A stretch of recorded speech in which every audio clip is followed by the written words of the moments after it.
Hello little theatrics. So I kind of broke my tripod, so for a while the angles are going to be a bit inconsistent, but I actually kind of like this angle. You get to see my posters and everything else. So, I might keep it here, but that means I have to stand. So I'm putting in extra effort. So you might remember, if you've been following me for a while, I did back in January a segment called Batman Updates.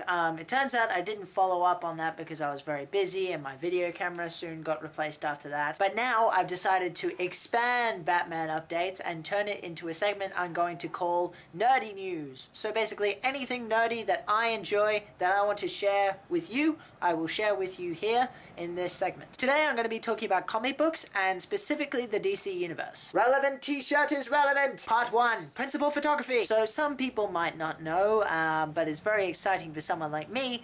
Dark Knight Rises has started Principal Photography, and we have here, everyone's seen it, but if you haven't, we have here a photograph of Tom Hardy as Bane. I shall break the bat. So what do we know, Jack? Well, we still don't know very much. Christopher Nolan, as usual, is keeping very tight-lipped about the whole agenda. We have seen some shooting on set where we see the police officers in Gotham uniform, but nothing specific. What we do know is that Tom Hardy as Bane is looking very mean-looking. He doesn't seem to have any of the campiness of Batman and Robin, but that's to be expected. He also seems to be lacking a mask. Specifically, the character of Bane in the Batman universe generally wears a wrestling mask. That doesn't seem to be the case. And instead he seems to be having this mouthpiece thing. Now, I'm not sure if that has anything to do with the venom, because Bane's character specifically is created through this venom compound that makes him super strong and muscly. But it might just be an accessory. It might be just to keep him alive. I don't know. But it looks damn badass regardless. Part 2, Arkham City trailers. Okay, so a new trailer for Arkham City has come out, and it's got all sorts of awesome things about it. Specifically, a playable Catwoman. So that means you get to play with her. This is gonna hurt. Yeah, it is. So what do we know about this? We know that Two-Face is definitely going to make a big appearance. He's got some decent dialogue.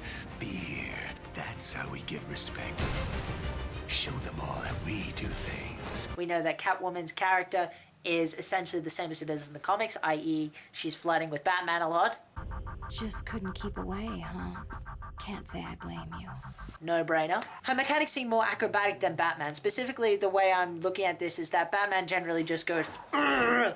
Whereas Catwoman kind of goes from one opponent to another, being very fluid. I also remember one thing from the trailer where she kind of comes off a wall and then kind of flips and then lands on this thug and then goes straight into fighting pose. Now that's something Batman would not be able to do, I don't think. Also, we know that Joker is actually going to have more of an appearance than just sitting in the chair looking feeble, which is a good sign. And apart from that, I can't tell much else. I look forward to more revelations in the future. Will there be more playable characters or just Catwoman? Maybe we'll even get to play as Nightwing.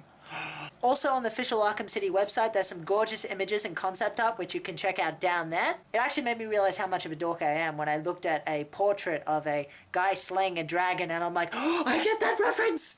Part 3, massive DC revamp. So basically, DC has made this announcement that they're going to be revamping everything in their line. Now, I'm not sure exactly what that means, if they just mean specifically on the Justice League, or if everything they've ever created is going to be going back to basics. This means that Oracle will no longer be Oracle. She'll be Barbara Gordon before she becomes Batgirl, before she becomes Oracle again. It also means Nightwing won't be Nightwing. He'll be Dick Grayson before he becomes Robin. It's really confusing. An entire revamp not only doesn't make sense, it doesn't seem necessary. Don't get me wrong, I like the idea of revamping such characters such as Superman and all the other Earths that are out there. That can go away. I don't mind about that. I try not to think about Crisis on Infinite Earths because Batman dies and then Grant Morrison took over and then, no. But essentially, the origin stories have to stay the same, otherwise they're going to get huge fan backlash. We all know that Batman was created because someone shot his parents. We all know Superman was created because his parents were nice enough to send him away from his exploding planet.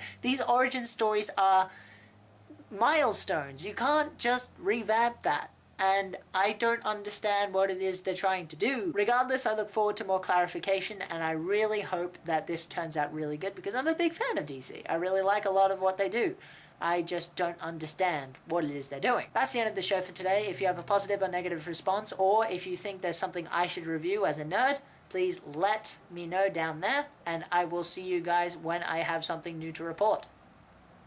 Goodbye.